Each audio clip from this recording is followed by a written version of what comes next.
Ladies and gentlemen, hello and welcome to episode 1 of the Roxanne J Schwartz Show. My name is Roxanne J Schwartz. I am a top 0.5% seller. I'm a business owner and mentor, and I'm here to ignite your passion and turn your ambition into action. If you are familiar with me, you know that I curate my content on other platforms specifically for salespeople who are already a little bit more established in their careers so that they can utilize what I teach to benefit them in their sales flow. But what about the beginners, like the people who are brand new to sales or maybe interested in starting their sales career? So I've created this episode for everyone. This is here for the bare beginners, people who are interested in potentially starting a sales career, or established professionals who are looking for a methodology that works. So I started my sales career a little over a year ago. I have experience in B2B and B2C and private mentorship. I'm currently a 0.5% top seller because of the methodology that I have developed over the time that I've been in sales. So my methodology is based on extensive training that I have undergone both from supervisors and bosses, but also from online influencers, course gurus, private mentors, and I have curated based on everything that I have taken in and experimented with a 5-step sales flow that consistently closes deals at the highest rate that I have seen. Every sales call or meeting that you take should follow this formatting. So I structured this based on a Zoom call or a call-based format. However, this can be applied in any arena. I personally have applied this in-person sales, including car sales, as well as landing negotiations and business deals. And so this is highly effective. And I'm going to tell you right out the gate, this is not a script. I hate scripts. Throw your script out. It is healthy to have some degree and some amount of pre-planned phrasing and vernacular that you can keep in your pocket to use when you know it will be helpful and constructive. But scripting sounds robotic.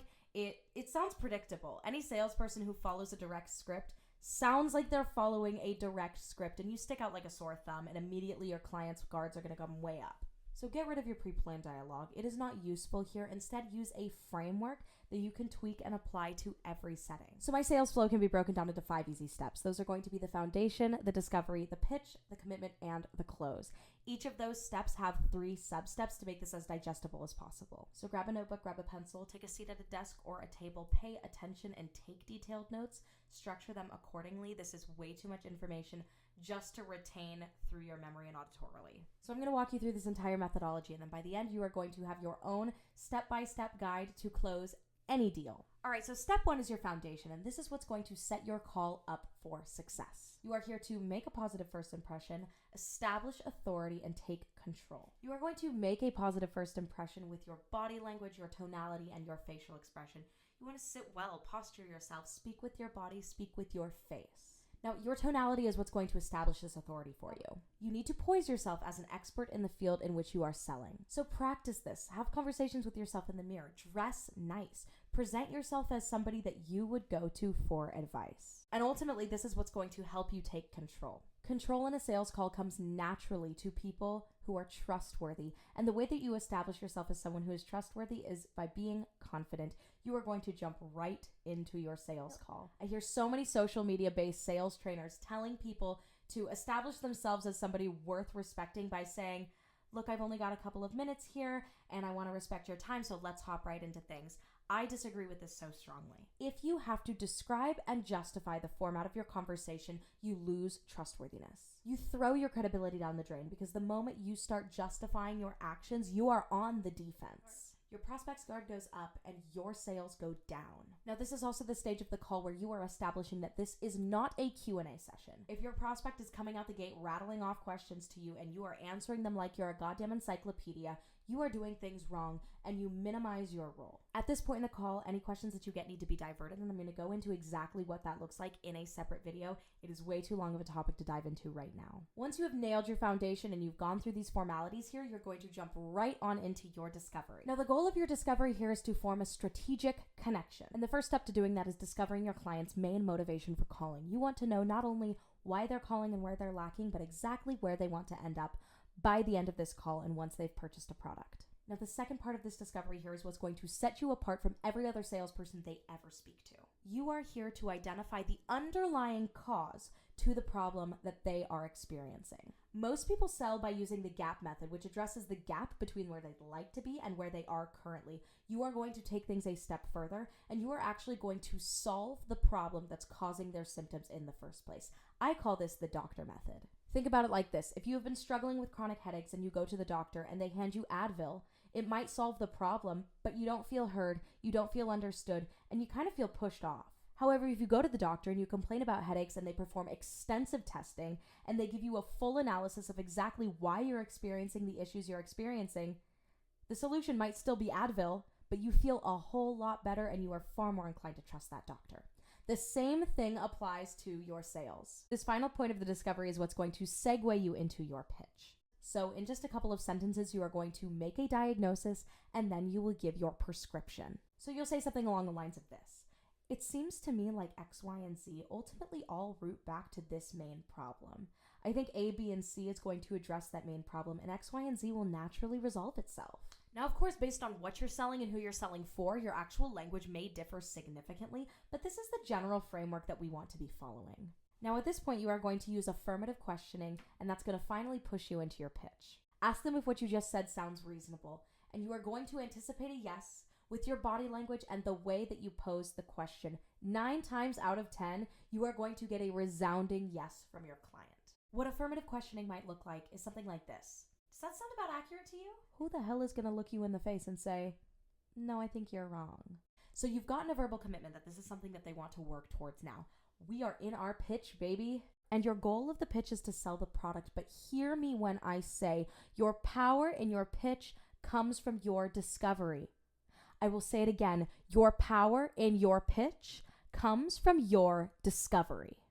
First step to your pitch is you are going to sprinkle in a little dash of credibility before moving on to the product pitch. And what I mean by that is we are not talking about the product itself quite yet. We are talking about the credibility of the product and how it pertains to your client. If your client has foot fungus and you're trying to sell them foot cream, you'll say something along the lines of, I just worked with somebody the other day who had the exact same condition as you, and things are going really well for him.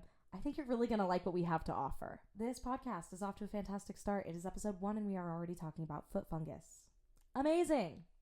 And now you're going to break down this product, and you are not going to break it down shot for shot exactly what this product is. You are going to break it down in a way that directly applies to your client. So if I'm selling somebody foot cream for their fungus, I am not going to read the ingredient list. I'm going to pick the most important ingredients and I'm going to tell them exactly how those ingredients are going to benefit their condition. All right, now you're going to paint a really clear outcome for how this product is going to work with them. You are not going to directly repeat exactly what they told you in the discovery. That sounds salesy, it's corny, they can spot it from a mile away. You're going to rephrase it enough and give enough of a shadow of what they're going to experience that their brain is filling in the gaps with their own experience and what they expect.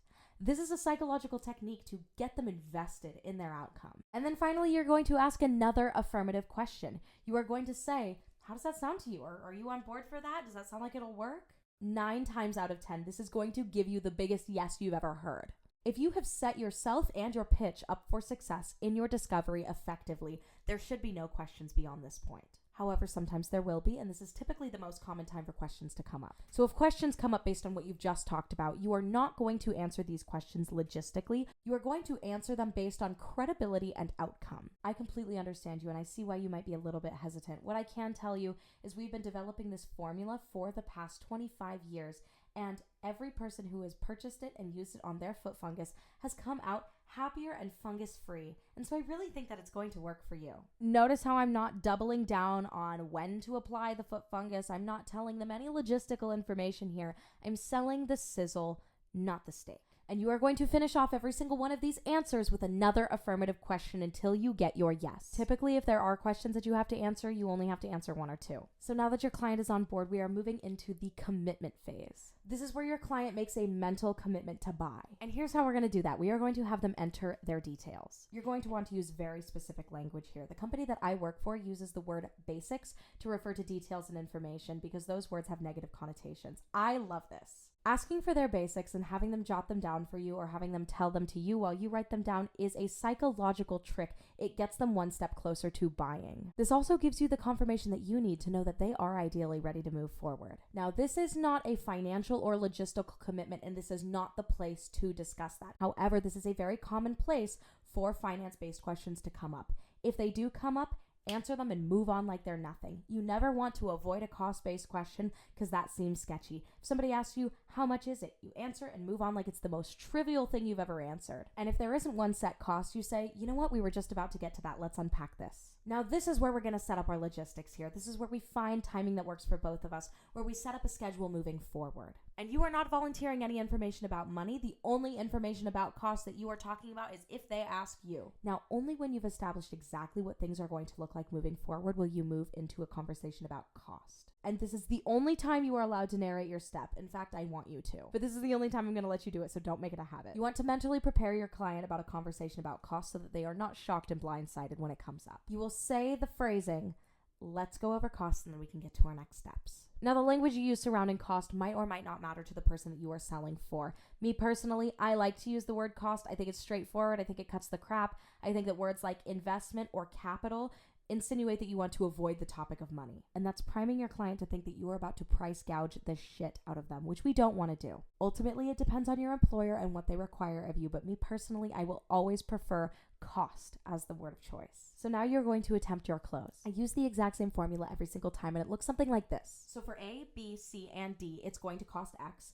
I recommend based on, now we're going to create some type of urgency here, that we get this process started now to ensure that you receive your desired outcome, which you're going to fill that blank in. Now, if you've done everything correctly thus far, this should be no problem. You will move forward and accept payment. However, sometimes obstacles will come up, and in that case, you will address them one by one. I'm going to do a separate video on how to overcome obstacles because it is way too big of a conversation to have right now. However, after every obstacle that you overcome, you are going to close again. However, you do not want to use the same vernacular every time. Now, unfortunately, I can't tell you exactly how that language is going to look because it's going to differ pretty significantly depending on the industry that you're in. But once you've overcome all of your obstacles and you have closed, you've accepted payment, it's not the end yet.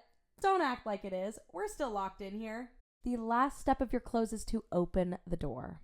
Now, this may be the end of the journey for you, but it is just the beginning for your client, so you need to hold that energy with them. You're going to walk them through the next steps of what they can expect. Whether you're their primary contact or not past this point, you're still going to tell them what they can expect. No matter what your relationship with this new client looks like past this point, you are always going to finish off your call or your meeting with gratitude and appreciation and reassurance that the business will be in touch. Now that, my friends, is how you consistently close a sale every damn time in your meetings. And I want to honor you for taking the time to invest in yourself by watching this episode of the Roxanne J Schwartz Show in its entirety. For more deep dives like this, please make sure to subscribe and check out all of my links down in the description below. And please do not hesitate to reach out if you have any questions for me. I love getting to help and I want to be here for you on your sales journey. And if you didn't have time to take notes today, that is okay because I linked my own notes down below for you so that you can print them off, study from them, and use them in your next sales call. Thank you so much for watching and sharing this space with me. Now get out there and go make some sales.